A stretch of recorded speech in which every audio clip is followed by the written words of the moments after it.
We are back live with another edition of the Cheap Heat Productions Pro Wrestling Podcast. My name is Jack Kilby, Executive Vice President of Great North Wrestling. And returning today, we have a man who definitely is a veteran to the wrestling business. You probably caught our previous interview where he discussed his work in the WWF and as a promoter.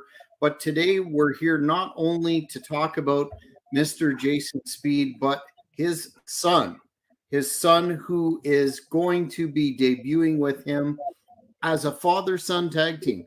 And his son is named Hernandez. They will be debuting at ECW Original Jason Knight's Assault Championship Wrestling show versus the Carlsons. And that will take place May 18th in Williamstown, New Jersey. But before we get too far ahead of ourselves, I know, Jason, you alluded to some breaking news that will be announced on this broadcast. We're going to leave that a little bit towards the end to allow for your son to join us. But welcome again to the Cheap Heat Productions podcast, sir. Thank you very much. I'm excited for this news. I can't keep my mouth shut, but I'll wait to the end. It's exciting. Perfect. And it absolutely is. I wanted to start off, though, by talking about what inspired you to form a team with your son, father-son tag teams, which we'll also get into in a bit. They're fairly rare in the modern era. There are. I think I touched on it a little bit the last podcast. My father was El Ángel Blanco. He was a luchador from Puerto Rico. So that actually inspired me to do it. The training regimen was crazy. It's not like it is now. You know, it was very tough back then. So that got me inspired. And then, you know, I had my twin boys and Justin just gravitated to it. As a child, he just would sit next to me and watch wrestling and cheer on. And then when he got it, he was aware that his grandfather was a wrestler, and that just inspired him. And especially more when my father passed away about 7 years ago, that was his mission to tag with me like I tagged with my late father. Very, very, very cool. Well, you know, we've seen a lot of brother tag teams over the years. There's been a few famous ones in the business, including Dusty and Dustin Rhodes, Larry and Kurt Hennig, Vern and Greg Gagne, Bruno and David Sammartino, amongst others. When you were putting your team together and conceptualizing how you would interact in the ring and work in the ring, Did you think of any of those teams of yesteryear and look at emulating some of their styles? Yeah, you always look back and reference things other teams have done because they've been successful. So you want to do the same. From the modern era, I really admire that team of it's not brother and brother, but Mysterio and his son Dominic. Mm-hmm. And that's another, I think, another inspiration for my son. He looks at that and he's saying, you know, we could do something like that. And like I told you before, the guy, my son just caught on to this business like no other. He was a natural. He actually went to the gym the first time in the Bronx, and he was learning how to take his bumps. These people didn't know him from anywhere. When he finished that session, the whole everybody in that class was clapping for him and cheering for him, and that was his first time taking bumps. It was amazing. It was a natural, and I think he did it better than me. Yeah, they say there's you know, something in the DNA for you know, generational workers, and in terms of his training per se, how did you land on a place to train him? And I know you're an old school guy like myself.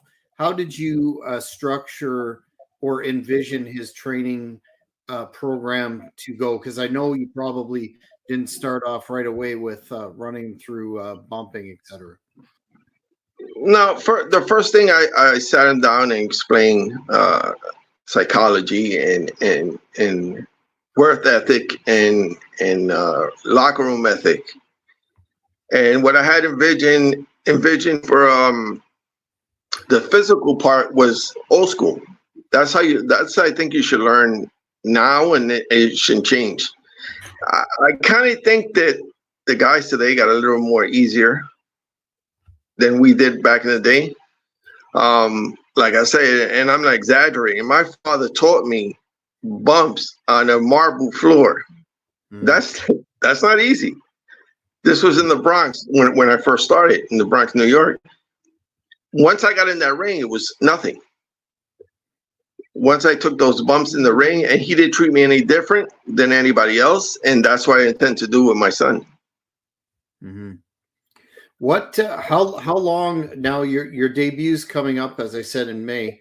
How long did you train him for before deciding that, you know what, I think we can step up and actually do this in the ring? You're not gonna believe this. A month and a half. Wow. A month and a half. Even Jason Knight, if you get to talk to him again, he'll tell you. I told him you're ready. He was, and my son back in the locker room was the dad. Now I don't think I could do it. He didn't want to do it. He was gonna back out. He got in there and it was amazing. It was amazing. He went in there and he just killed it. Even Jason Knight was impressed. He was like, I can't believe this. He went backstage and the guys that didn't even know him were shaking his hand. I can't believe this is your first match. He killed it. Wow. He still has work to do, obviously, but he did a great job. Great job. A natural, if you will. Yes, definitely. So you've obviously had tag team partners throughout your career. How do you envision working with your son in the ring? Do you think that will, obviously, given the fact that you're father and son, there'll be some communication advantages, but do you see any difficulties with putting all those intangibles together as a team? I think the way he's going and his mentality, I don't think any of that will be an issue. I think I mean, like I told you, the last time I was kind of worried myself, but it just went so smoothly. The match went so smoothly, and I was so proud. I don't think any of that will be an issue. How do you plan to utilize? Your son has all that youthful energy and obviously a natural aptitude for it. How do you plan to utilize that compared to you're a veteran who knows it inside and out, looking at what, almost a 30-year career, give or take? Yeah. How do you plan to utilize his strengths and yours in a tag team? Well, I honestly would like him to take I don't know how to say this. I would like him to take more of the match for his experience. And like I said, we just that one time that we were a team, we had a chemistry, and it's crazy to say because it was that first time, but we just clicked. And I think I'll let him do most of the high flying stuff. and high flyer.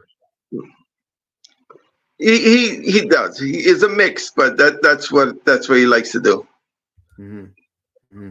I'm a little too old for the high flying stuff now, but I'm still good in the ring. And when we went backstage, he was amazed that I could just still go the way I do. Absolutely. A fan is asking about what your best, I guess, wrestling. He's saying fight and wrestling move is. I'm not sure whether that's a shoot or what's your favorite move to do in the ring is? Well, my finisher is basically the Vader Bomb, and I do a version of the what's this guy's name? DDP's cutter. Mm-hmm. It's basically the end move is like a Vader Bomb. Mm-hmm. Thanks for the question. What in terms of, we've talked about some of the advantages of working in a team as a family unit. What challenges does that bring as well that maybe people don't focus on as much as, obviously, your blood relatives? You're going to have that, again, communication and finesse advantage. But are there any challenges that you've dealt with that people may not be aware of? I probably would say, I think in his part, maybe, I'll be straightforward. Maybe being a little too cocky, and thinking you could do more than what you can. So maybe that, but honestly, I don't think that'll be an issue because he listens to me. He trusts me. I trust him, and it should be a great showing that in May 18th. What in terms of your goals as a father-son duo, do you have any short-term, medium-term, and long-term goals yet, or what's your overall objective? My overall goal, like I told you, I wasn't doing it for a while. He lit that fire in me again when I reconnected with Jason Knight, and Jason Knight was pushing me. We've been friends for over 40 years. Let's, come on in. I'm starting this, and I said, listen, my son is training, and I want to get him in. And then when I told my son, he just lit a fire under me, and I said, I'm gonna do it for him. My goal is to get him as far as I can, and then right off to the sunset. But that I want to push him. He doesn't need any pushing, but I just want to get him to somewhere that he's comfortable and he could, do a singles career for himself, and then I'll have my last match. Mm-hmm. Actually, what he wants to do at the end is have my last match against him. Oh wow, that would be cool.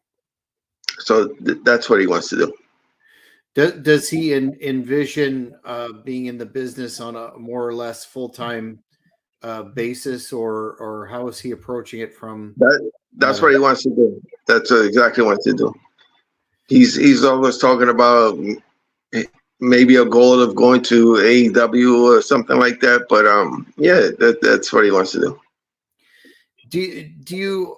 You mentioned Rey Mysterio and Dominic, and there seems to be, of course, with the expanding population in North America, United States, and Canada of Latinos. Do you see the growth and development of that sector as being underrepresented in at least the major companies, and that providing an opportunity? No, not now. We see it all the time with the LWO, we're having Carlito there and all these wrestlers, especially AEW with Santana and the other groups there. And I happen to be Latino and my son, so that's good. I think they're represented well, more than before. Yes, yeah, more than before, but certainly an ever expanding sort of group that want to see more Latino stars in the big companies as well. Right. That's going to increase. And I hear they're selling a lot of merchandise too, so that's good for the company. Yeah, absolutely. Can you talk about? I mentioned it, that you're facing on May the 18th a team called the Carlsons, and explain what exactly, because I note it's billed as a Hatfield versus McCoy match. What exactly is that? Well, actually, that has changed, Okay. and it's now going to be a. I don't know if this ever been done. I'm not saying it has, but it's going to be a double uh, bull rope match. Oh wow. Have you ever worked one of those? Never, That's an but interesting. it'll be interesting. Tell us. First father son there, and first double bull rope match. So that should be interesting. Yeah, yeah. What do you know about your opponents, the Hatfields? Because I'm sorry, not the Hatfields. I knew I'd say that the Carlsons, because I'm not familiar with them. Why were they selected? I mean, I guess that was Jason's call because he's the promoter. But I know nothing of them. I saw them on the last show I did with Jason in ACW, and they're pretty good. They're a pretty good team. They seem to be popular. A lot of the fans there like them. I saw some of their match. I gotta go back and look back at it, but they seem to be very popular. They're actually family there. So, Oh, wow. Yeah. So definitely, I can see before why it was billed as Hatfield versus the McCoys, but a bull rope match. That's an interesting stipulation. Were you shocked that was given the fact that you haven't worked one of those before? Were you shocked that was pulled out as the stip? I was, but I embraced it because I'm always up for a challenge, and Jason says I talked to Jason. I said, "Look, we're just gonna throw your son in there and let him ride." I said, "All right, fine." And my son's excited, and he's one of those that'll do anything. He'll try anything. He's fearless. Mm-hmm. So I think it'll work out. Since our last interview in the fall of last year, there have been some significant revelations, allegations, whatever you want to call it, about Vince McMahon that have come out, and he seems to be a non-entity in the company at this point in time. I know you had some interaction with him when you were doing the work that you did for WWF. Did all of this? I mean, obviously it was shocking, like the rest of us. But what were your thoughts when this information came out about the lawsuit? Well, looking back now, with those, and a lot of people said the same thing, with those segments they did in the Attitude Era with him kissing Stephanie and all the kiss my ass things. I'm sorry for the language. And having the girls undressed in front of him. Now you look back and you say, maybe there was something there. I've never seen nothing. Nobody's ever told me anything. But if you look back now, you kind of say that was kind of creepy. Mm-hmm. Mm-hmm. Did you ever? I think he probably was with WCW when you were there. But did you ever have any interactions with Johnny Ace or any of the other individuals that have been named in the past in terms of the agents as being involved in nobody this name, but the main people I dealt with, I think I told you before, was Arnold Skolden and George Animal Steel. Mm-hmm. Mm-hmm. But none of the people that were involved. Do you see moving forward I mean, now it seems that they're completely washing their hands of Vince McMahon, and you see it in the recent television product stuff like blood and cursing and some of the allegedly verboten things that McMahon didn't want in his product, and of course he had his own strange quirks with his television. Do you see his total removal from that new company as a good thing for wrestling or a bad thing? I think what I saw this past Monday was I thought it was amazing. Blood in wrestling is good when it's warranted. You know, if you just do it every week, like AEW, they just overdo it. Every other week, somebody's getting busted open. And in this segment, in this storyline, I think it was warranted. And I was surprised that they did that close hand. And I thought it was great. And all this is good. All the cursing is good when it's warranted. When you overdo it, it means nothing. But I thought it was a good thing.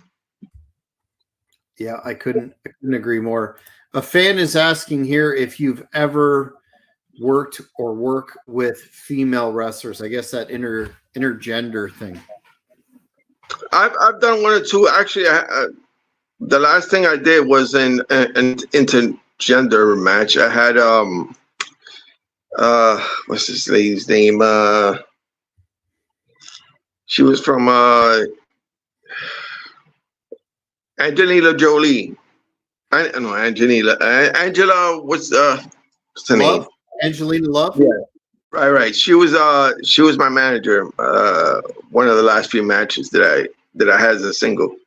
But intergender, I don't really like that aspect. I don't think that should be done. Mm-hmm. Well, absolutely. Moving forward, you're looking, of course, to do more work with your son. Do you worry about professional wrestling is a very difficult business as a father and a guy who's done more than enough time in the ring himself? Do you worry about your son getting injured or any of the physical downside to working in the ring? Yeah, of course, all the time. He wants to do things and try things, and I don't discourage him, but it just, he has such a passion that he wants to do these things. He wants to do the Hurricane Rana from the top row. He wants to, and of course, as a father, you worry. You know, I don't want to see anybody get hurt, especially my son. But of course, as a father, a family member, you always have that in the back of your mind. You know what happened with Owen Hart, and it was tragic, and you worry about things like that. But you can't discourage them. You know, if that's what they want to do, that's what they want to. You just got to hope for the best. Do you think you said he likes a mix of high flying and mat based work? Is he more of a risk taker than yourself, or and the style that you engendered throughout your career? I think so. I think he's taken it to a higher level than I ever was in the ring, and I'm sorry he couldn't make it. I don't know. He was in the gym, but the guy is strong. He's a strong guy. He's in the gym all the time. He's sending me pictures. He's lost a good amount of weight, build up muscle, and I'm proud of the kid. I think he's gonna do well. Well, we can definitely do another one of these, because the news that you alluded to at the top of the program, as well as on social media, is the fact in addition to you teaming for ACW on May the 18th in Williamstown, New Jersey, you have in fact accepted the challenge for another tag match, this time for my promotion, Great North Wrestling, and the June 29th Napanee Schools Out Slam in Napanee, Ontario, where you and your son will take on a group known as the Holy Trinity. And I'll show you a picture of these diabolical individuals. The Holy Trinity is led by Josh Angel, the individual in the middle, and they are the very definition of rule breakers who will stop at nothing to get a victory. I know you said you have respect for the Hatfields in that bull rope match, but how do you feel about coming into, first of all, how do you feel about coming into Great North Wrestling, a territory for you and your son to have a road trip for, but also dealing with individuals who will stop at nothing, pull out all the barriers, all the unsportsmanlike tactics to win? See, this is the advantage I have. Family. And we'll do nothing to, we'll do everything to back each other up. So family's family. And I think that's worth everything in the world. So we're ready. We're ready for anything. We just got the surprise of the Bull Rope match, and we're not shaking in our boots. So let them bring it on. I'm ready, and I thank you for the opportunity. Well, we here at Great North Wrestling are always looking to provide opportunities to talent that are new, or talent that deserve to have that spotlight that we provide here, yourself included in your storied career. But if you had one thing to say to these folks, the Holy Trinity and Mr. Josh Angel and his crew, what would that be for June 29th? Because it's going to be crucial that you pull off a victory there and stop this tandem from continuing to wreak havoc as they have been in Ontario and Quebec. First of all, they got to understand where we come from. We're from the Bronx, New York. I grew up in the Bronx in the series, the toughest borough in New York City. If you can survive here, you can survive anywhere. We could survive anything. So they could bring it on. They could try their sneaky tactics. If we have to resort to the same, we're going to do it. We're going to do anything to get a victory. Like I said, we're from the Bronx. If you can make it here, you can make it anywhere. So they could try those tactics. We're going to result to the same thing, and it's not going to be a good thing for them. They don't know who they're dealing with. They can say, oh, his son, not a bunch of experience. It's not about that. It's where he came from. He could survive in this borough where I'm sitting right now. We could survive anywhere. So I think they're the ones that have to be worried.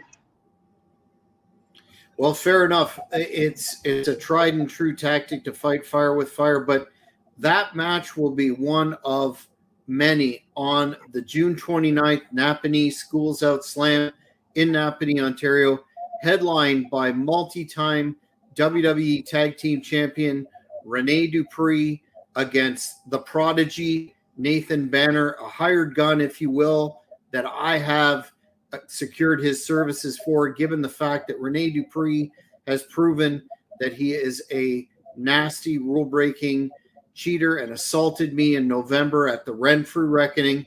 We also have the Hardcore Road Trip Championship held by ECW original Angel Medina, the Kingpin.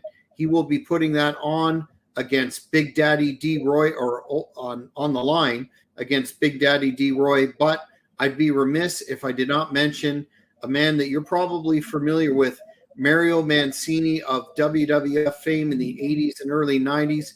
He's coming out of retirement for his last match, which will be a six-man encounter. And we'll also be having the man who is a bona fide WWF legend, Pretty Paul Roma of the Young Stallions, Power and Glory, Four Horsemen in WCW, Pretty Wonderful in WCW, and we're going to have much more. So this card, with your addition, just keeps getting better. If you're watching this in Canada in the general area, go to ticketweb.ca and grab your tickets. But I, for one, am really looking forward to seeing you and your son work in the ring against that. It's unbelievable. It's going to be unbelievable. And one more thing, I got something to say. You follow me. I would say the first 50 people that follow me on my Instagram, you can find me, Jason Speed. I'll give you 2 tickets for that show on May 18th in New Jersey. So just follow me. The first 50 after I get off of here. Actually, the 50th, not the first 50th. I can't get 50 tickets, but the 50th one. The 50th one, I'll give a pair of tickets to. And that will be, again, Jason Knight's Assault Championship Wrestling versus the Carlsons, May 18th in Williamstown, New Jersey. Fans, check that out. But most of all, as I'm apt to say on this program and others, support independent wrestling. Yes. So, Jason, where can you mentioned your Instagram? Where can the fans find you globally on social media, sir? Well, you guys, Jason.speed on Facebook, and the same on Instagram. Instagram and what's the other one? TikTok. TikTok. There you go. Well, I want to thank you for coming on tonight. When your son gets out of that, I understand he's training hard.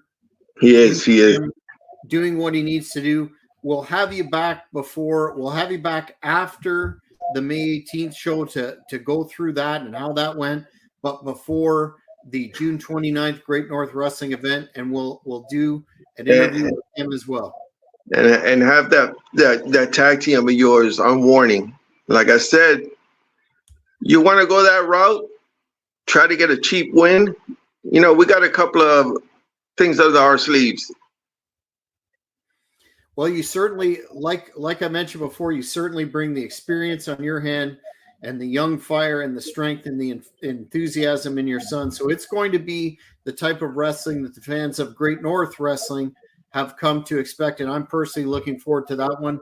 But I want to thank you for coming on tonight, sir. Thank you.